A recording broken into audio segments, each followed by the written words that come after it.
火星情报局后就要疯狂跳，他跳过一次太累了，所以他决定就是等我们差不多他再转出来。转出来比较隆重。那我们就把 JK 哥喊出来好了。好。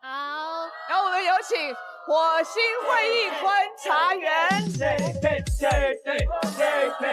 哇，身材变好了。JK。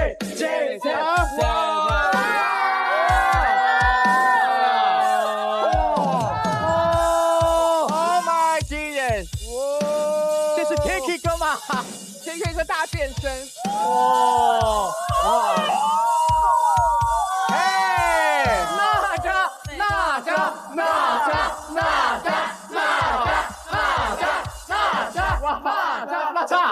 哎，娜扎，你摆 pose 要摆半个小时啊？有毛病啊！下来吧。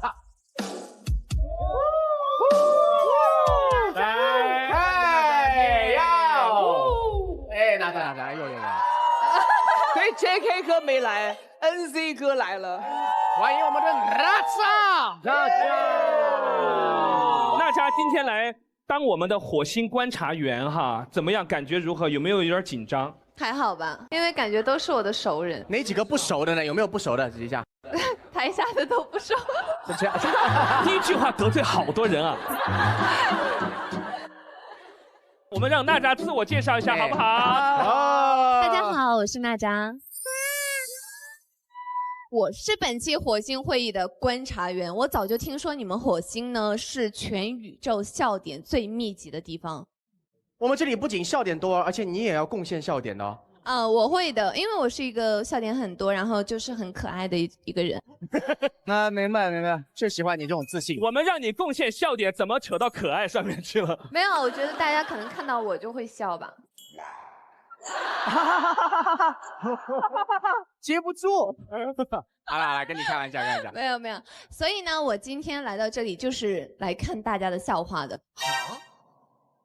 好尴尬哦，第一次见面看我们笑话。哎，我突然想到我上次说你，我在飞机上有一次我说你这个人真的很可笑。然后我跟他不熟，然后他说，哎，怎么感觉你在骂我？我应该是搞笑吧？其实我跟你讲，娜扎她讲话的时候，很多时候语无伦次啊，但她其实是很可爱的一个人。如果你们没有笑到我的话，就说明你们真的有点打脸哦。哎呀，你看看。因为娜扎出了名的笑点低，所以基本上任何故事都会笑一笑。其实我比较善良，我就会比较就是捧场这样。捧场的笑哈，每次都捧你的场，你没发现吗？连我你都是捧场，他们怎么办？那接下来呢，我们今天有一个新的环节，就是我们的终极特工。终极特工因为有的时候会变化，所以我们简单的稍微介绍一下，好不好？我觉得刚才薛之谦做的特别对。什么意思？我们的终极特工上一场做了5个小时，一句话都没有说，我都以为是妆法精致的观众。所以今天不单单要介绍，每一个人一定要站起来，用最精彩的方式介绍，压力拉满。因为在这个舞台上必须要抱团取暖。就像我也是不被人重视，干了5季，我到现在都没有做上副局长。哎呀，你是在点谁，刘维？我还没做上副局长。他就是针对我来的，心中有想法了。我也没抱团取暖，都是靠自己。你呢？自己抱自己。所以大家一定要抱团取暖，好好的介绍，让所有人一下子就认识你们，觉得你们好笑。大家好，我是新晋特工林超泽。防止自己垮掉而垮掉呢？垮掉，已经垮掉了。哎呀妈呀！垮着跳，防止自己垮掉，我自己来整了一个活儿。Let's go！ 这次来到火星真的很开心，爱唱歌爱跳舞 ，ENFP 什么我忘记了，但是有刘哥就一定行对不起，终极特工不用介绍了。不好意思，刘维，你花了多少钱雇来的？对不起。刘维，你派林苍蛇过来暗杀我是不是？一路这样旋转向我过来。对不起。刚才那一段感觉是致敬娜扎来了。为什么？因为新疆舞。大家 battle 好不好？看你们谁先转晕，好不好？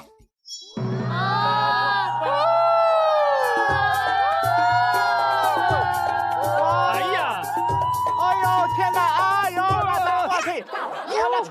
那啥，没事了。好烦。三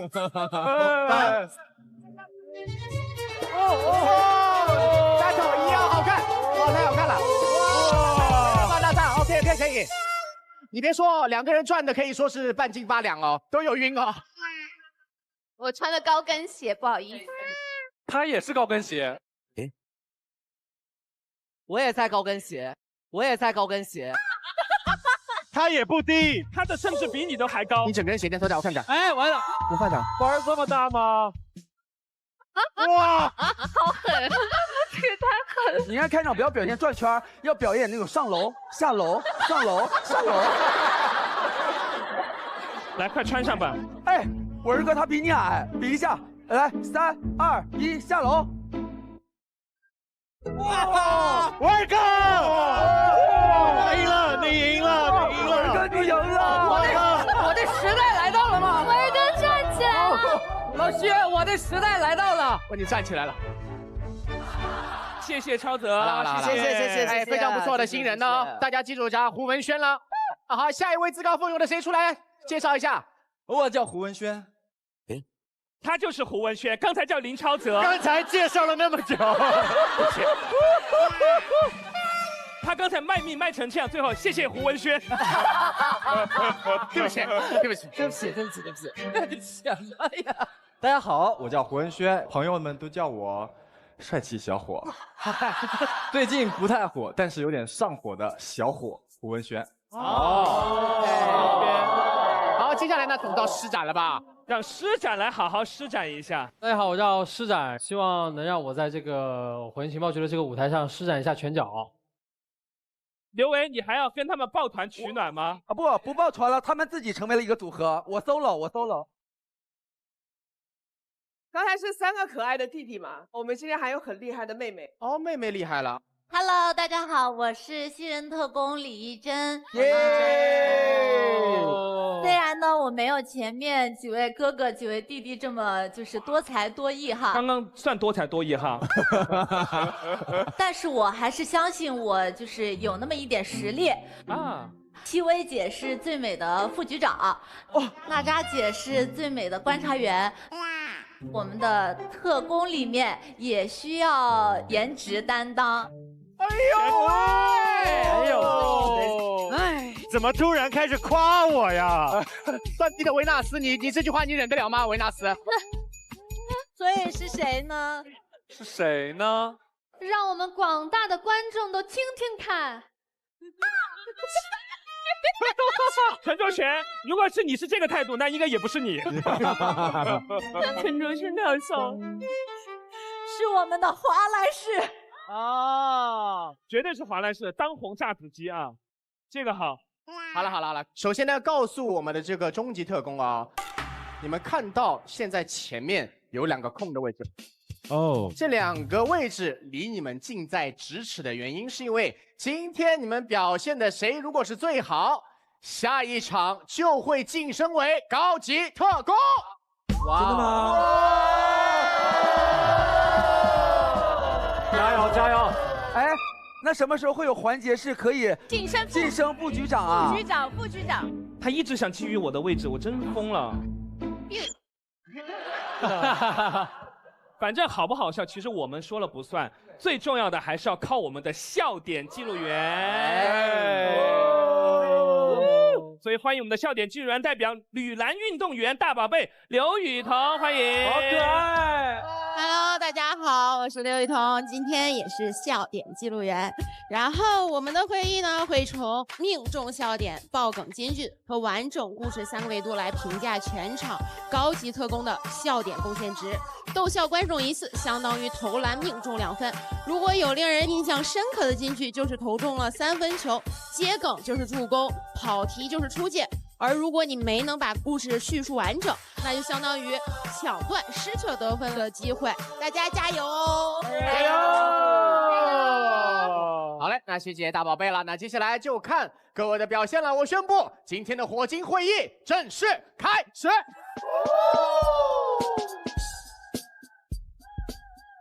那第一个提案呢，我们老特工谁来呢？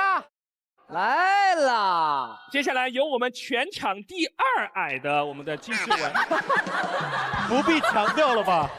你现在高了一点了，长高了，长高了。谁是第1呀？文科提案吧，文科。俗话说得好，多个朋友多条路，在家靠家人，在外靠朋友。朋友呢，就是我们在外选择的自己的家人。但是我发现，多个朋友少条路哦。比如说，朋友好心办了坏事啊，比如说让我们社死了，要哭了，天啊！比如说朋友抢我们的风头，对，甚至是带着我们去踩坑。所以，多个朋友少条路。娜扎，多个朋友少条路，你有没有被哪个朋友坑过？坑过？没被坑过，你坑别人的也行。我坑别人的太多了。好，哎，那你来一个你坑别人的吧。No 。我讲一个我被朋友坑吧。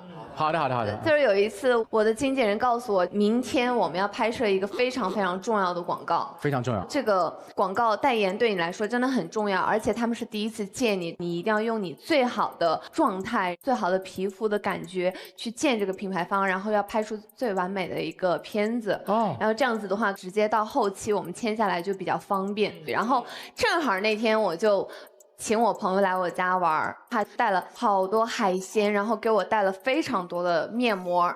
海鲜面膜啊？对，海鲜面膜，整个龙虾夹在这儿，海星贴在这儿，上拔棒，这边6个生蚝这样贴满。哎，你怎么知道就吃的是生蚝呢？我就是你那个闺蜜。然后呢？然后他就说这个面膜用了之后，皮肤会非常透白，整个人状态非常好，会亮亮的，然后皮肤补水，马上用起来。然后用完之后，我就跟着他一起吃那个海鲜，然后吃完之后，过了一会儿时间到了，我一拿掉，我整个烂脸啊，全脸的小疹子，真的很夸张。你不会烂完脸的时候，你朋友在旁边？广告是我的。不可能，因为他没有我的这种，因为他的朋友没有他的姿色。你在说什么东西？什么塑料姐妹花？没有，我的朋友不是圈里的哦，不是圈里的。他当时就是，哎呀，你不要着急啦，没关系的。哎，你这个朋友说话听起来很像那种，哎呀，没事啦，你这个再敷一张吧。负负得正哦，2张海胆面膜。我是海胆精。没有，然后我真的很崩溃，躺在床上开始默默掉眼泪，然后就默默打开了我的手机，听一个音频就是消除负面情绪。你脸烂成这样，你第一件事情先是考虑到自己的心理，就先不解决脸。这心态还是厉害。没有，我那一刻就觉得我不能急躁，我不能生气，我不能难过，我不能干。心态先调整，就是心态调整，因为我觉得已经没有几个小时的时间了，就是脸是不会恢复的。但是很庆幸的一点，第2天我真的去拍了，然后他们还是很喜欢我，还是接下了那个。整个是烂的，就很感性，最喜欢这个。那这样，我们来让娜扎教一下我们如何消除负面情绪，好不好？那他们不会睡着吧？睡着？你这是催眠的？有这个能力吗？哎，那是不是要坐在地上啊？来的，我们这样子围一圈。我们现在心情超烂，娜扎请说话。亲爱的朋友，您好，我是娜扎。好好听哦。微微的闭上你的双眼，放松。什么东西啊？这是什么东西啊？等一下，怎么会有木鱼啊？等一下，等一下，我闭着眼睛以为他在敲自己的额头。哎，我们不是要出家，导师。安静。哦。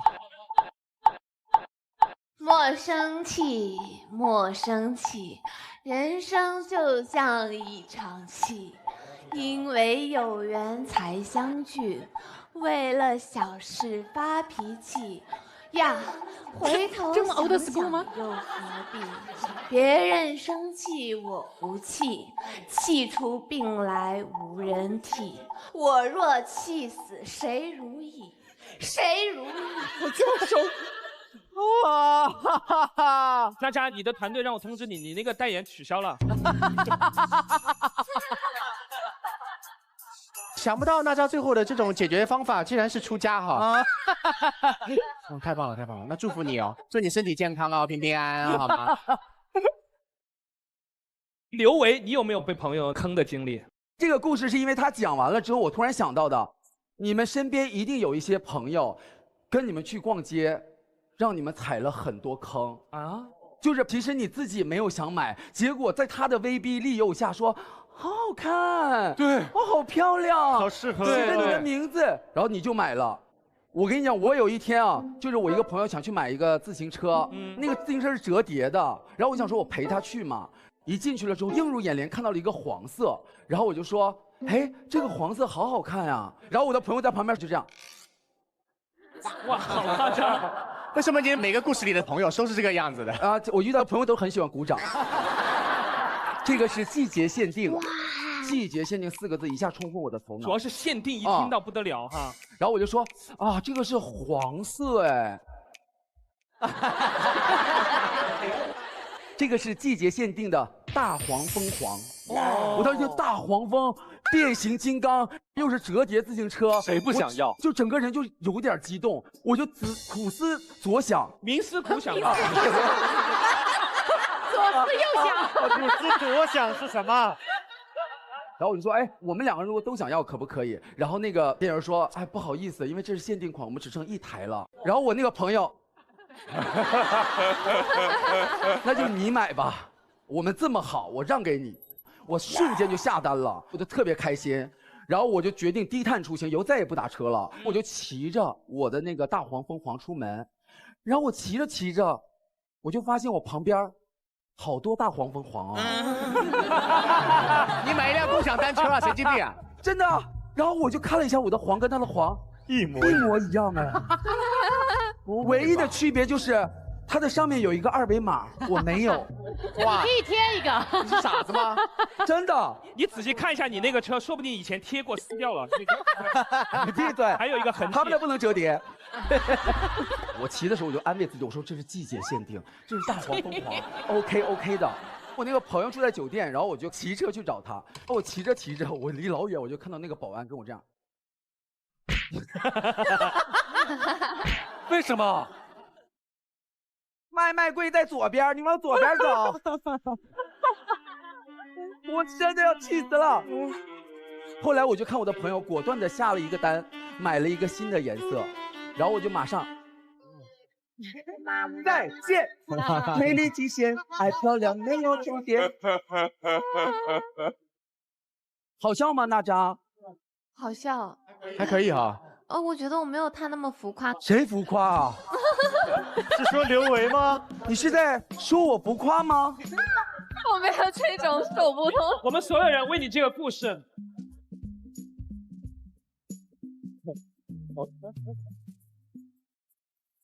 还有谁朋友挡过路的？嗨，有了！我的故事叫做《朋友不慎选，祸害1000年》。哎呀，好疼！我的妈，好疼！干嘛？你声音很响哎。对不起。我这个是一个被朋友挡路的，而且挡的是一个工作上的戏路。前几年呢，我接到一个电影的试镜，然后他是试一个年轻爸爸的角色，你知道吗？我这个人的长相就长得特别尴尬。为什么呢？哦，你知道我这个岁数了嘛？对啊。但是我就长得特别年轻。娃娃脸。娃娃脸。那这样，你猜我几岁了？今年？真的放开了猜。放开猜。40。哎呀！这是懂猜的，太厉害了，慧眼识珠。是40。我是40，他真的，他40岁，确实保养的不错。对，就是很尴尬。这个戏是个年轻爸爸嘛。年轻爸爸。这个戏呢，我就跟我一个朋友说，哎，我最近要去试一个那个某某大戏了。结果他跟我说，哎，你长这样怎么会试得上呢？我建议你一定要减老一点啊，才能够试上这个角色嘛。然后他就说，你就从今天开始就不刮胡子，从那天开始呢，我就是连保养品都不吃了，护肤品也不擦了，我就尽量变老。就在试镜那一天呢，我就还特别穿了一个特别显老的服装，特别老气。你来看一下我那天的造型好不好？啊！这是什么？这是什么？我就一个问题，这个爸爸做什么工作的？不是，我也没当过爸爸嘛，我不知道爸爸要摆什么 pose。你就算没当过爸爸，你也有爸爸吧？应该没有爸爸会这样吧？你爸爸在家里都这样吗？敖犬回来了，回来了，犬犬。好。哎，这个 pose 不行吗？这 pose 行个屁啊！娜娜，如果你先不要管年轻爸爸，这个人跟你告白，你会答应吗？滚！娜扎，我喜欢你，娜扎。快离开！我懂。好了，回来现场啊，就是这个戏就没试上。那你们知道谁试上了吗？谁啊？我朋友试上了。哇哦，真是没想到。你没试上跟胡子没关系。是这个了，全哥。我跟你讲，我不跟你开玩笑，我爸爸出门要是这么穿，然后跟我一起说，我把他打死。神经病。哎，那你觉得你留胡子会好看吗？我觉得还行哎。但我属于不好看的。为了证明我不是因为胡子出了问题，我们来看一下其他男特工留胡子好不好看。我帮你们 P 图了啊，来看一下。哎妈呀！哎，我那张也有点问题吧？你那个好丑。如果你们的爸爸像左边这样申公豹一样，你们什么感觉？申公豹。爸爸来接你了。娜扎，这3个人跟你告白，你会答应哪一个？娜扎。好像吗？娜扎。好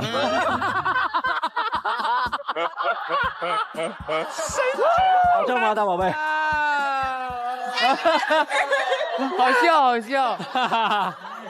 刘维呢？在工作中有吗？我相信说一个人，大家应该很多人有共鸣。谁啊？多一个杨迪，让我无路可走。你要讲我什么？首先第一，我先说啊，我跟杨迪关系很好啊，大家众所周知啊。但是杨迪真的有的时候在综艺节目上会曝光出一些我可能内心当中并不想听到的话。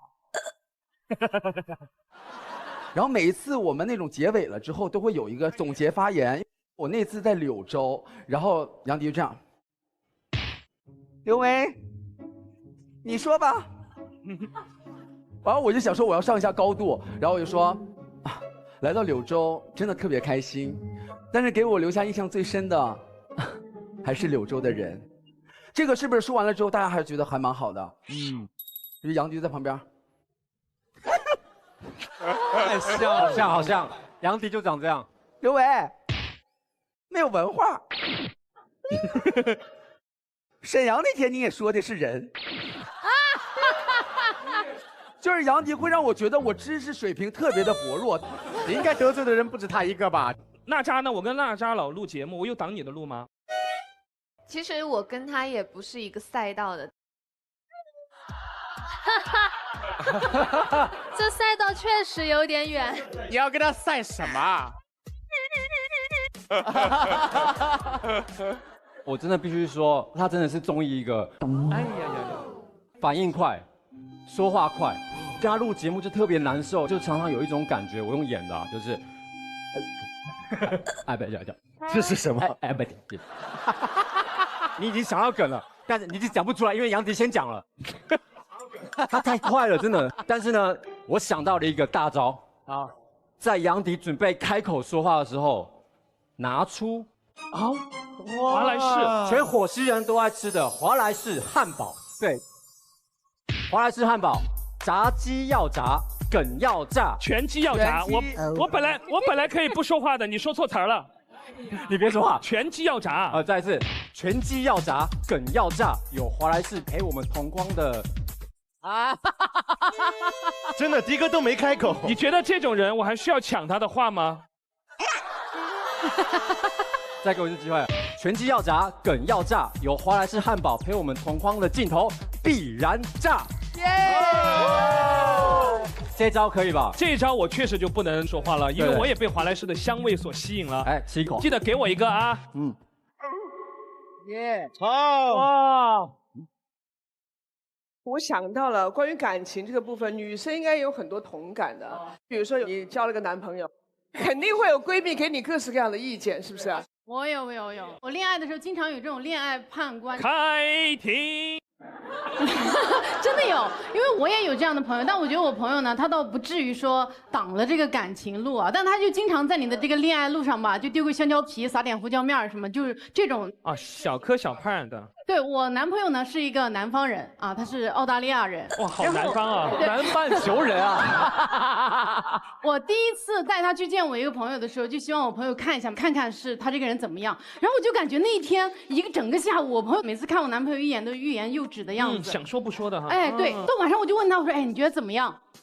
然后我朋友就说，你知道吗？我以前啊，就是对于外国男朋友的理解都是从美剧和这个电影里面看的，所以在我脑子里，一个外国男朋友的长相，肌肉男、帅哥。哎，对，他说哇，我今天第一次见到你男朋友，我才知道哇，也有这种相貌平平的外国人呢。啊，然后我说，哎呀，那我是不是有点亏啊？他说，哦，那倒也不至于，你俩还是挺搭的。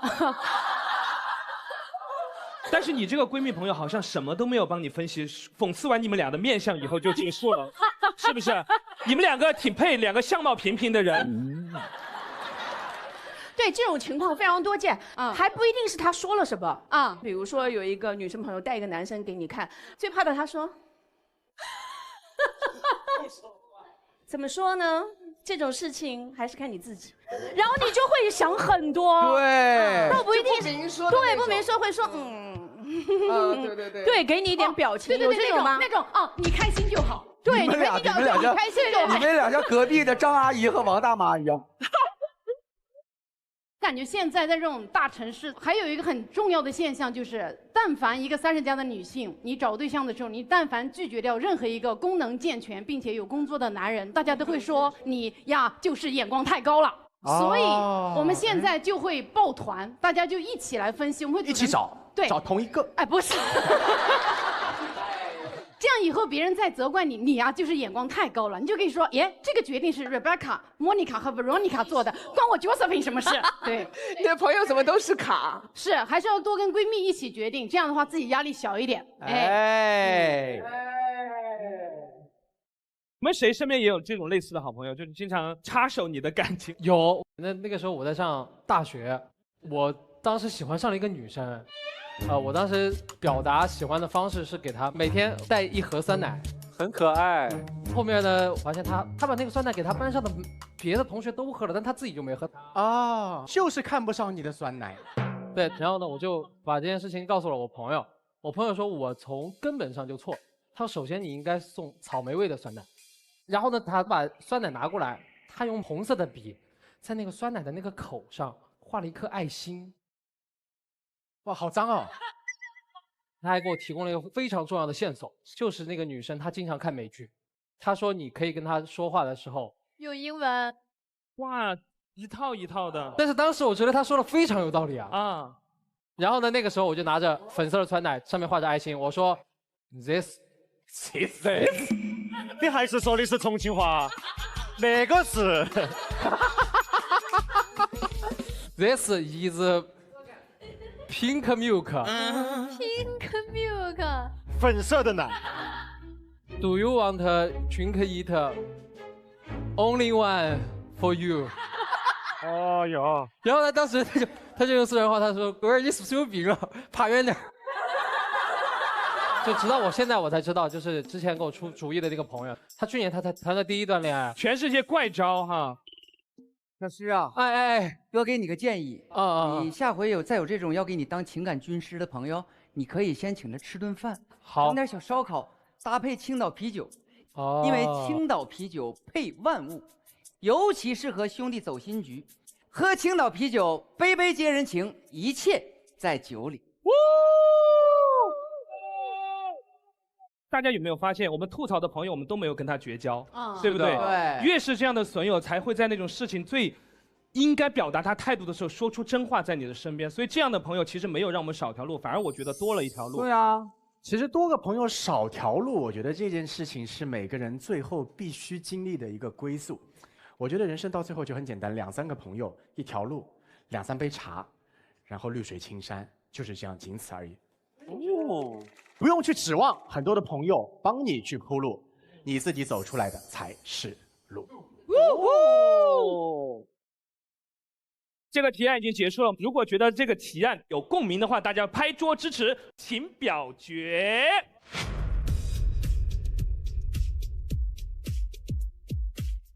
好的，我宣布第一个提案通过。接下来第2个提案，我们的副局长好好打样，好不好？这个打样不敢当啊，因为我就是当了副局长，第1个提案。哇哦！所以我发现，很多地球人都背负着阳刚包袱。哦，怎么说呢？举例说说看，怎么样才算是有点阳刚包袱呢？比如说日常生活当中啊，有些女生，自己一个人在家里面住，扛着那个水，那就很重的来换水，冒着被骨折的风险，都还是要自己换。陈中学。那有些男生、女生问的问题自己完全不知道，宁可去查这个百度，也不愿意承认自己不知道，是不是啊？然后另外呢，还有一些呢，比如说在电影院里面看到非常感人的画面，明明是想哭想落泪，就不哭，但是就忍住，就憋住，不愿意让你们看见我脆弱的时候。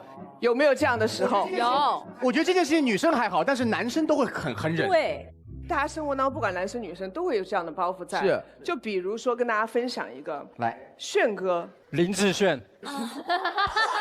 没礼貌。李承铉。炫哥，他有阳刚包袱。他觉得男生跳舞啊、化妆、做那种很夸张的造型，是一种不够阳刚的一个表现。你让他是在北美长大的嘛，他跟他一帮那个 homie 们，平时都是那种 What's up? Yeah, that's right. 对，AKA 的就这种啊，这种感觉啊，很有力量感的，很有力量感的。但他那个感觉不太融入那些。不会。不是吗？我们看一下他以前的样子。以前跟他 homie 玩的样子，哇！年轻的时候他是这种比较痞帅的，哇，就觉得我自己是最酷的啊，我非常 real， 就是那种感觉哈。他就在这个时间段的时候，他去了韩国，就有个星探发现他了，就劝他去男团，然后他说啊，男团啊，那不是要跳舞啊，然后要就是化妆啊之类的。他开始是很排斥，但家人说，那反正你也在这待着，你就去试试看嘛。然后他就去试了，然后试了之后，还就成功成团了。哇，很帅啊，花美男。但是这件事情，他始终都没有告诉他美国的朋友。哇，因为他觉得他有点丢脸。就是那种男团啊，那种唱跳啊或之类的，他觉得完全2个风格。然后那个大概是在2年之后了，突然有一天，他的朋友给他发了一个邮件，然后把他在韩国的新专辑，还有他这个专辑当中的他单独的一张内页发给他。哇！他说 "It's you, really？" 就是很质疑。被羞辱啊！那个时候他就觉得我的阳刚包袱掉了，然后哎呦。这个装晕，这个真的好丢人啊！其实炫哥这个炫哥这个阳刚包袱，我其实是感同身受的。怎么说呢？因为早期的时候，我刚当艺人那会儿，我也觉得过重的精致的妆容，我也是觉得脸上有点多了。男孩子我画什么画？尤其是我那个时候早期是很多外景节目嘛，自然光拍到脸上，外景多好看。但早期的节目真自然呀。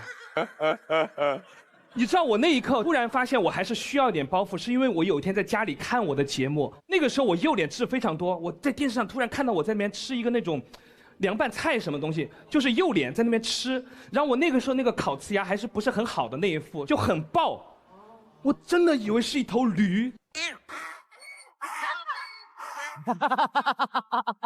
然后我那一刻我说我还是要化妆，我一定要把我右脸就烤瓷牙要换一副好的，然后右脸该遮瑕的都遮起来。我到现在为止，我这个包袱都还在的，录节目能站左边我就站左边。你还要想左右脸？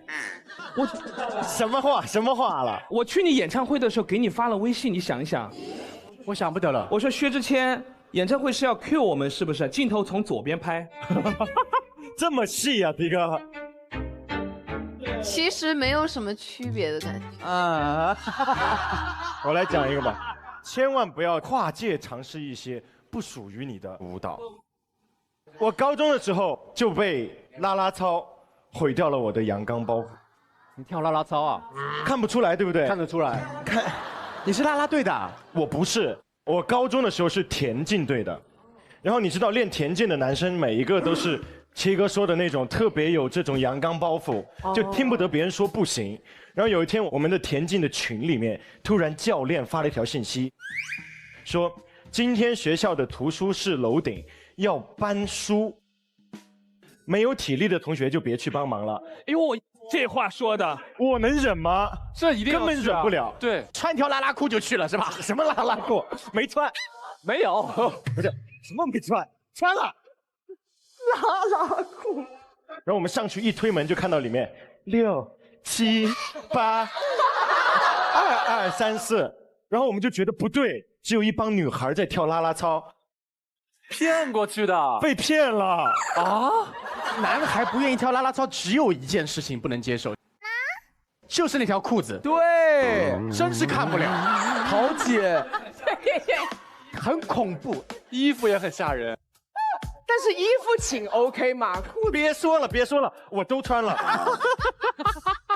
然后我们田径队的3个男孩还要在练田径的课余时间练啦啦动作啊。顺动作的时候，田径队的朋友过来，我们就立刻要假装在练田径。啊，然后有人来了啊，这个没有这个动作，没有这个动作了，可不可以忘了这个动作？然后关键是那一次，我们的那支队伍拿了重庆市南岸区的1等奖。哇！练了2天的时间，然后其实大家都觉得哇，但是我们说实话，我们田径队的3个男生第一想法就是不要被别人知道，无名英这件事情，对，就过去就好了，低调。结果我们学校的广播每天中午都念一遍。张延琪同学，张延琪。陈新正、林放舟、丧生同学，那个你自己名字念一遍就算，一共4个，我都记得，真的很可怕。那你还记得这套操吗？对，想看，好想看，来。但是，啦啦操不能一个人跳，它不是一个 solo， 它是一个组合。没关系，在火星。你干嘛脱衣服啊，哥？在火星，怎么会没有兄弟？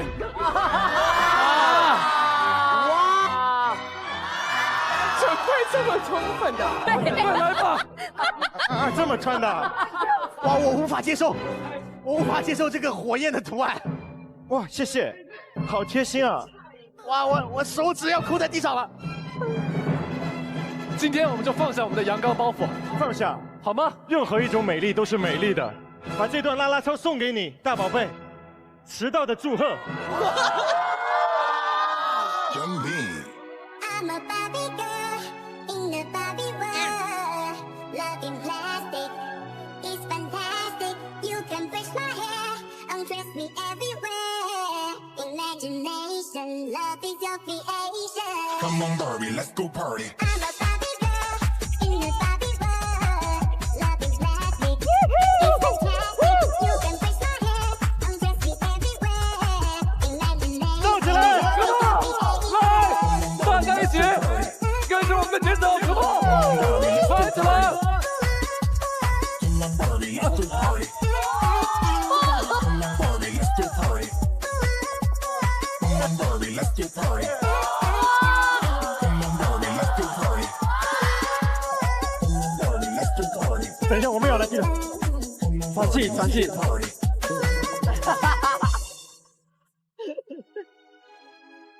刚刚雨桐正面来看这2位的啦啦操，什么感觉？有被击中吗？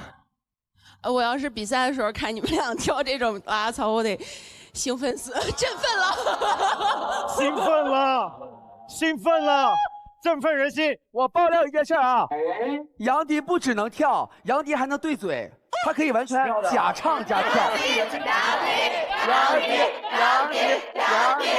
个我来，怎么还 Q 的？好后悔，真的。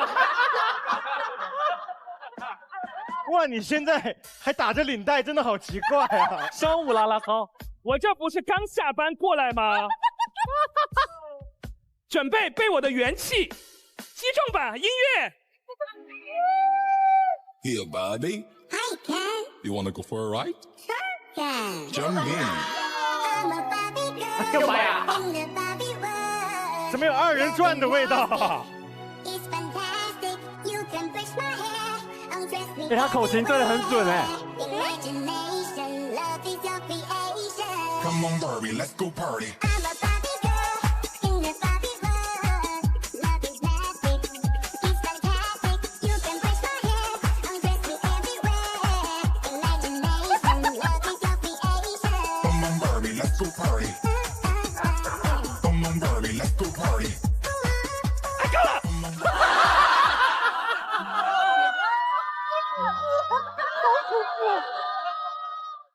很享受，很享受。哎，我觉得男生都很吃激将法。怎么了呢？我就发现，你只要对阳刚包袱的人，你只要加上敢吗？就是一个简单的问题，你说有道理，对吧？你说你想不想去，他不一定。你敢不敢去？他马上想试一真的试，对吧，刘维？啊，我们有一个老师特别搞笑，他每次就擦黑板这种事，他非常有技巧。他每次都说，黑板好难擦哦，有哪位男同学有勇气上来试一试？所有全班男生都举手。我来，对，我来，我可以，我来，我最会擦黑板。然后我的同桌最踊跃，上去擦完了以后回来问我牛不牛？牛。我厉不厉害？我想说擦黑板有什么牛的？不需要勇气，只需要力气。其实刚刚讲阳刚包都是一些外在的，你们有没有一些内在的关于阳刚包袱的故事？我发现有一些人他在特定的这种职业加持之下，他的阳刚包袱会翻倍。前两天我带我的拳击教练去按摩。那个按摩的地方，那个师傅呢特别厉害，杨师傅，但他手劲儿非常大，所以我们去按摩的时候，那个杨师傅就专门跟那个拳击教练说哥们儿，我手劲儿特别大，你要是一会儿疼的，你跟我说。然后这个教练听完说，哈，我打拳的，我有什么受不了的，来吧。这句话一听完，我就知道这两个男人之间的战争开始了啊。接下来杨师傅开始很快我就听到那个教练发出那种男人强行隐忍之后发出的闷声，是什么声？就是那种。这个是在上厕所吧？他就整个人一直趴在那。我以为这就到顶了，结果过一会儿啊，这个杨师傅就低头问了一句那个教练说：“哥们儿，你很疼吗？”然后教练说：“没感觉啊。”然后杨师傅说：“啊。”但是你的肌肉都驼起来了。然后这个教练说啊，我肌肉硬，你可能按着费劲儿。哇，这句话一结束，我肉眼可见杨师傅的斗志被点燃了，因为他当时就做了一个撸袖子的动作，尽管他穿的是短袖。然后我是怎么看肉眼可见这个战争升级的呢？就这个杨师傅开始了一会儿之后，我就从他的侧面看到有3行汗水，就这样流下来。然后滴到了那个教练的背上，推背，当场推背，精油。然后再过一会儿，我就发现那个按摩床上面那个 C 脸的小孔，下面也开始滴水，你也不知道是泪水还是汗水。然后最关键是这个阶段他们的战争已经进入了那种无声的状态，就是那个教练他觉得连发出这个声音都有损他的阳刚包袱，所以他连这个声音都mute掉了。然后这两个男人就在那互相做工，互相抵消。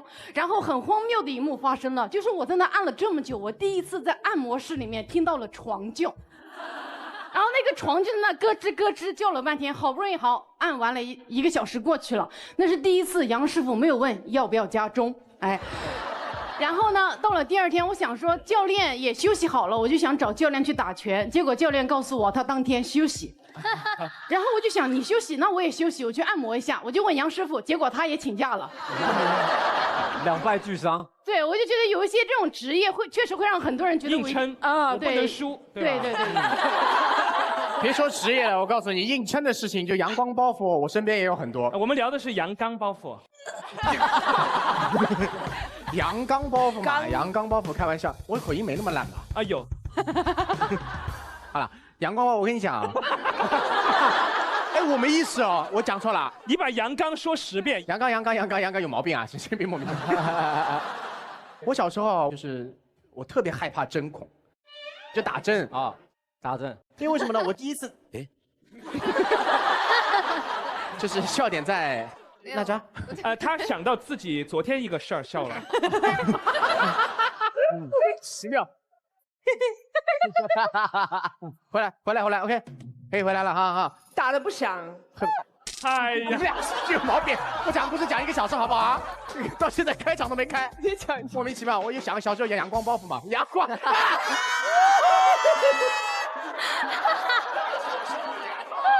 完了。阳刚啊，反正就是包袱，好吧？就是我小时候特别害怕打针。小时候第一次打针感冒了，啪一针上去，哇，我就大叫起来。我爸爸啪一个耳光拿过来，这有什么好怕的？男生你怕什么这个东西？可是那一针真的是打到我腰椎上，没打到屁股，贼疼，打偏了。哦，跟你讲，这还不算什么，就第2次的时候呢，我是小朋友，我在后面排队，他在我前面也是个小朋友，那小朋友是那边这边讲，哦，阿姨轻点，阿姨轻点，阿姨轻点，这针不是要快进来的时候吗？阿姨轻点，我当时觉得，哎，有那么吓人吗？我就伸头去看，那个针快到的时候，他一动，哇，血都出来，就在那边哭得不行啊，一个小孩。然后我就耳濡目染了，搞得我心理压力也很大。到我的时候，他针要开始进来之后，然后我从此开始恐针。然后我爸爸就是为了让我怎么，他好害怕这样的阳光包袱。我爸爸为了让我有阳光包袱，有一天我跟他出去见义勇为。哦，看到坏人我们俩一起打他。哇，打得好惨哦。然后我爸爸也被打得很惨，我爸爸整个耳朵被打得开裂，耳垂整个快掉下来啊！然后爸爸在医生那边说：“来，医生就这样缝，儿子，我让你看看什么叫男人，你以后还恐不恐针？告诉你爸爸，这个叫男人。”医生说：“你这个要不要打个麻药？因为整个半个耳朵快掉下来。”爸爸说：“不用打。”医生你来，把装的一动不动，跟那个关公一样，啪，半只手臂全部拉下来，哗，身上也没有纹身，全是肉扑扑的。哎，我问一下，你爸爸缝耳朵为什么露胳膊啊？哎呀，是形容嘛。好了啦，爸爸反正就在那边缝耳朵嘛，就开始了。我觉得哇，好 man 哦，我一定要考看。那个医生哦，咵一针进去，我爸，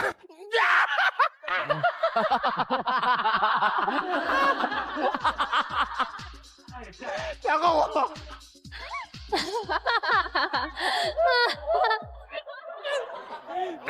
麻药，然后他因为男人嘛，捂着自己嘴，哇，缝了他，我就真的哇，在那边，这个舌头都在外面，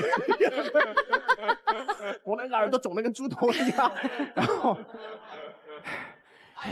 走回家，我就耳濡目染，从此以后我还是在怕针，就是没有搞定这个问题，我就知道一定要有阳光包一样。然后我的儿子就是来了，他也看到，第一次打针肯定会很害怕。然后有一次后来我生病了，儿子就在旁边，我让你见识爸爸什么叫男人。然后医生就过来给我打，我不跟你开玩笑，我当时被打成什么样子？我给你们看一下一张图片，就能证明我当时有多恐慌。看一下，哇啊，这么夸张哦，好夸张啊！这个你能看得出来，这是汗毛孔里面的汗啊！我就紧张到这种程度啊！打针的时候，我硬忍哦。一针下去，忍完以后，我给儿子一个很自信的笑容。不疼吧？哎，我还跟你讲，真有用。真有。除了我身上这个汗我才没看出来之外，表情是稳，表情是绝对稳的。我第一次这么稳，然后我儿子从此以后再也不害怕打针了。阳光包袱。哇，稳的稳的。所以说，男生是不是真的对痛啊这些，真的是会有阳光包袱的？你也阳光包。但爸爸那个伤太重了，没必要，真没必要硬撑。友情提示：如果需要缝针的朋友，真的要打麻药，不是人人都是关公的啊，引以为戒。迪哥一般会有这种感觉吗？看恐怖片我就有点害怕嘛，所以我就会点一个华莱士到家里面，左一口右一口，全鸡配汉堡，阳刚值爆表。这样的话，恐怖电影我也不害怕了。哦。娜扎呢？娜扎如此的温柔，阳刚包袱有吗？娜扎为什么是这个迷离的状态？因为她一直在准备自己的故事。没事儿，也就随便讲讲行了。其实我生活中是一个很随意的一个性格，但是呢，我不知道为什么就会给很多的不熟悉我的人会感觉我可能是那种一讲话好像细声细语，然后好像很软毛那种感觉。然后我就自己想，那我怎么样才可以让自己气场可以更强大一点，然后让大家就是觉得我其实还挺有阳刚的一面。哦，怎么弄？怎么弄？我就经常会和朋友们去 KTV 唱一首歌，叫《算你狠》。等一下，你唱一首歌就能变阳刚啊？会不会对阳刚有什么误会？如果说可能今天有一个局，也有很多人不认识我，然后我一唱这首歌，大家都会这样子。哦，有反差的感觉哈。哇，那你这样说，今天是撞到枪口上了，你今天不唱也不行了。那我们想看看反差有多大，好不好？算你狠！来，哎，厉害了，厉害了。没有，这就是我刚刚为什么一直迷离的原因，因为我没有当着这么多人的面唱。那要随便的，随意一点。哎呀，哇哦！预备二锅头，呛得眼泪流。圣诞寂寞愁，好汉不回头。不回头啊！你若要走，我不会留。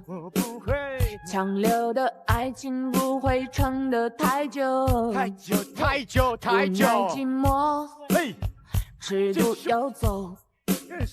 别以为地下恋情密不透风。我说算你狠，换话说，好像错了。错了2次，我就当真。 Here we come on, here we go。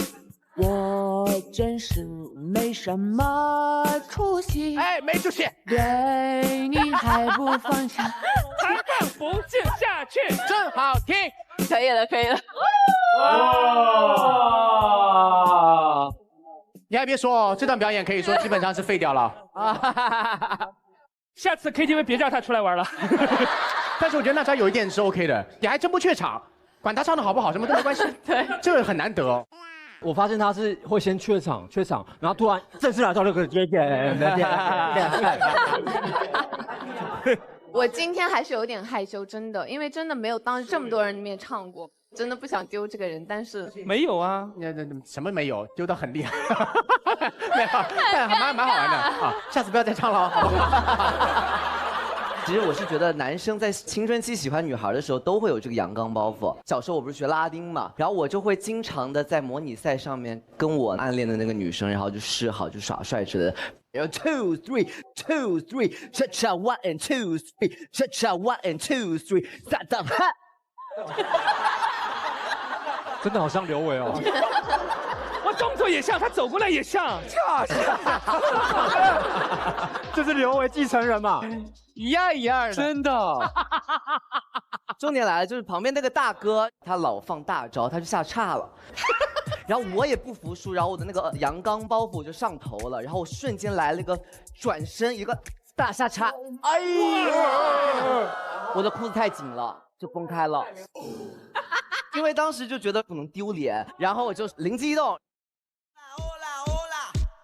哎呀，哇，这不是健美操吗？开了。哎呀，全都能。哎呀妈呀！哇塞！然后还要跟那个女生互动。啊，还要互。女生这时候开始跟他互动了。好，这又来跟男生互动。另外一位来了。哇，好，抢夺，队长，2个人都使出了绝招。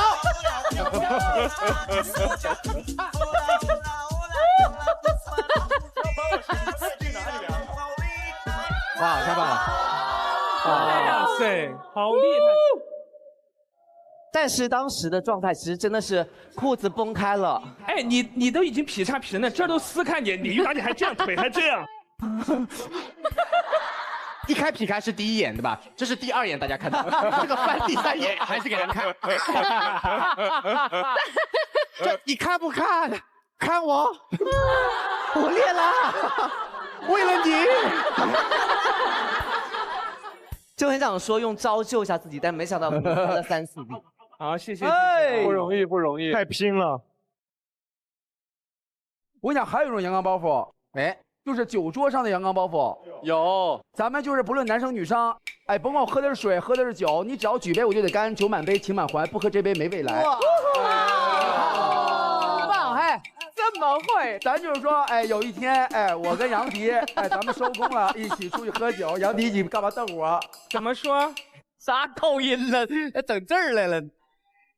每次我和杨迪跑完同一个通告，都会约着整点小串儿啊，喝点青岛啤酒啊。然后咱们录节目，当时也有一些好朋友，然后杨迪喝高兴了，说：“来，我把范丞丞和黄清纯都叫来，助助兴。”什么鬼？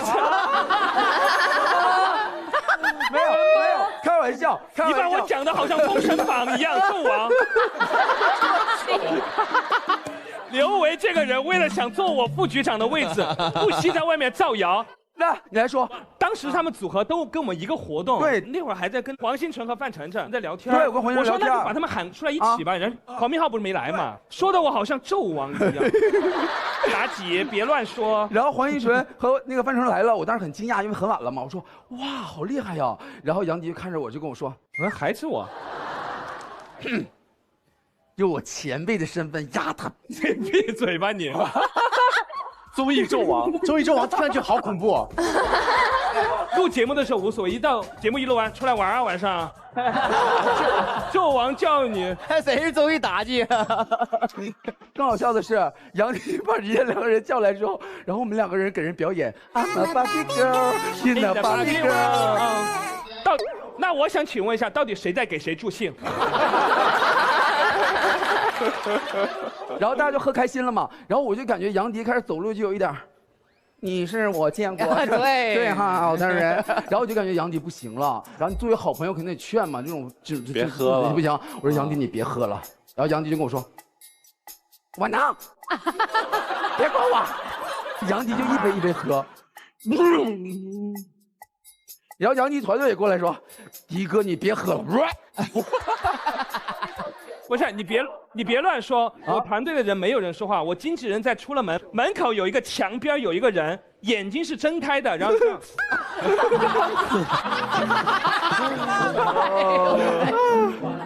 然后这边喊他，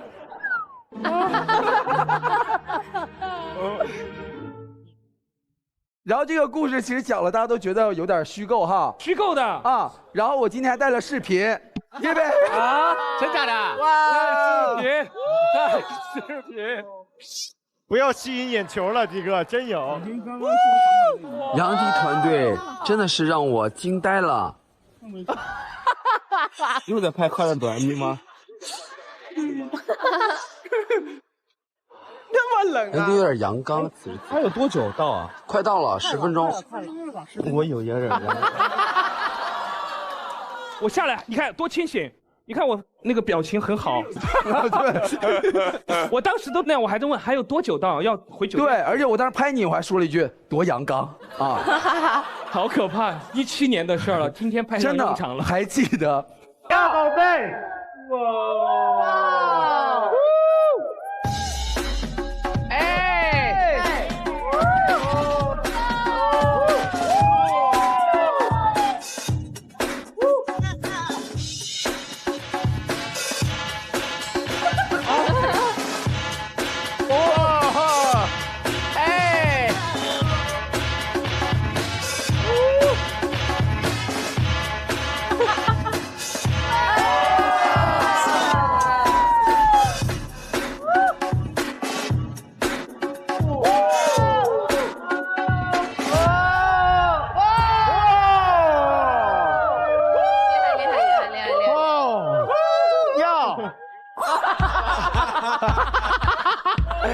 不行，把手放下来，怎么不行嘛？大宝贝，快把它丢走了，要命了！哦，可以哦，真的没在练，好到位了哦。啊，好累啊，他真的好累哦，太累了，太累了，很拼很拼，真的很厉害，棒！虽然舞步很老，但是很厉害。没有，我觉得他很好。完了，他开始帮你说话了。完了，没有，他刚刚在这里做的有一个动作非常难，铁门槛儿，铁门槛是很难的。天啊，他在跟我吵架，娜扎在跟我认真的吵架耶。没有，娜扎，你觉得我刚刚跳舞的时候像几岁？像还是40。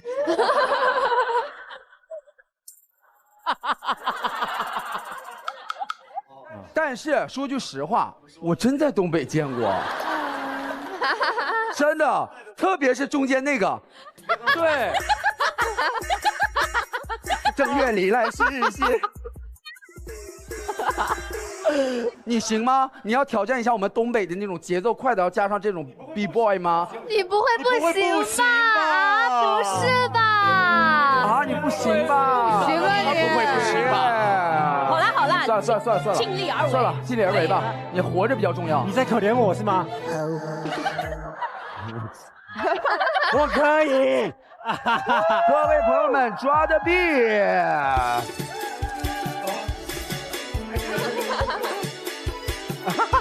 好奇怪啊！看，哎，有那个意思啊，有那个意思啊，是不是很多美？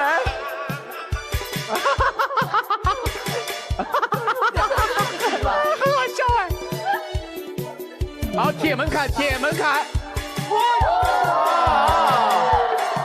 是不是很像？哎，好像这个音乐比较大，是不是很像？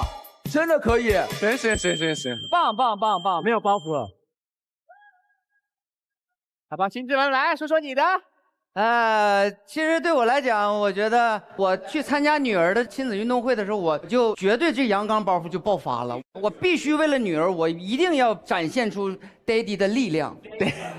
daddy，父爱如山。印象非常深刻，就是拔河的那个项目。哦。就是有2个最壮的家长嘛，然后他们分别选那个队员嘛。然后我记得他们选队员的时候，我是站在了最前面。很明显嘛，就是很显眼啊，确定吗？对，但是2个家长分别都绕过我去选后面的家长，哎，你，我选那个啊，你永远在前面那个，我一直在这儿，我就一直在这儿站着。那天就出一个单儿，我就是那个单儿，队员满了，把我给晾那儿了。在我最尴尬的时候，哎，还好这个班主任来化解了尴尬。那个米迪爸，你不用那个迷你爸，米迪啊，女儿叫米迪啊，我以为你老师也戏称你呢，迷你爸，好坏呀，杨迪，迷你爸会不会太上来了？迷你爸爸，米迪爸爸，你不要觉得尴尬啊，没有关系，一会儿还有妈妈组的比赛。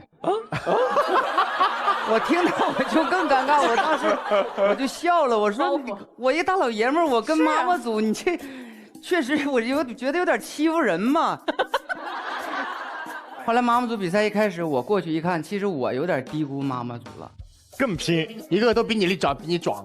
我就这么形容，就妈妈组基本上都是缩小版的大宝贝儿，没有比我矮的。那你干不过。我就硬撑吧，那个阳刚包袱那咱这该上就得上，那就参加妈妈组了，对吧？然后我就参加了，我记得这个其中一组，然后我是被夹在中间，2个妈妈咔就给我就给我夹住了，我就听哨声一响，然后所有妈妈一使劲，那个绳一蹬起，咔就把我就给蹬起来了，飘起来了，你腾空了。当时我就发现我双脚离地了，对我脚够不着地了。然后我就一直就要蹬，我就要往后蹬，但是我够不着地，你知道吗？后来我把鞋都摔飞了，鞋都没了。后来输了，很惨烈，因为加了一个重量。但是确实是因为我没使上劲儿输的。如果你让我够着，但凡让我够着地，这胜负欲还在呢。让着他们，使不上劲儿啊！我说赶紧找我媳妇儿，就找我姑娘求安慰嘛。我说这也输了嘛。我一回头找不着他俩了，我估计他俩早就看不下去了，先走了。阳刚也没刚明白，陈卓璇，你来说说你的吧，阳光高夫，还有你有什么故事吗？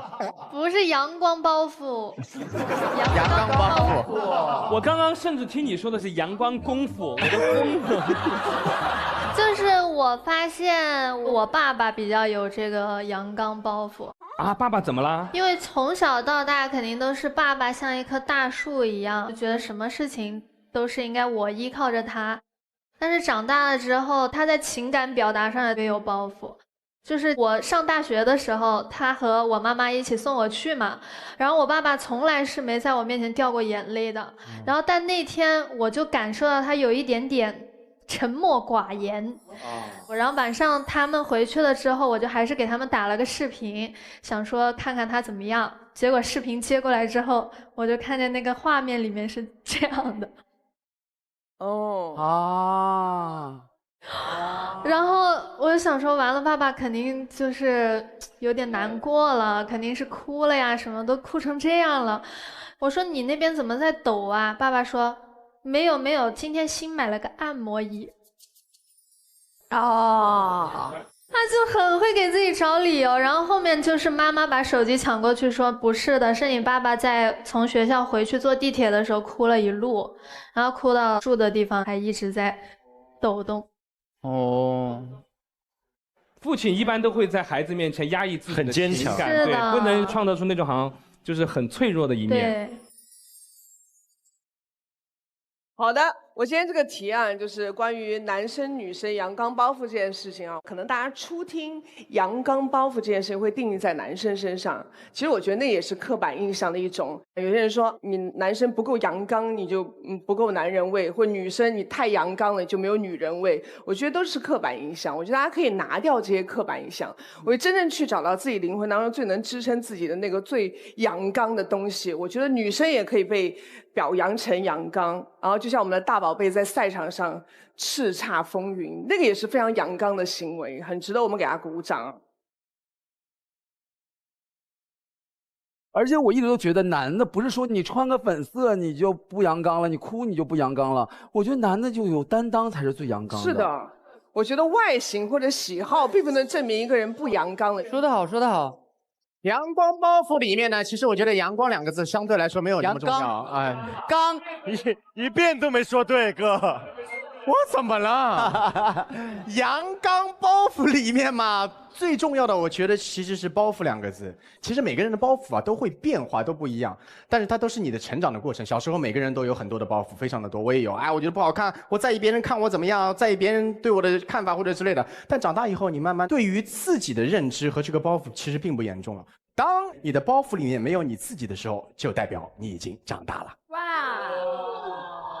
很精彩。好的，那我们这个提案已经结束了，接下来请全场特工来表决。如果觉得这个提案有共鸣，我们就拍桌支持。来，请表决。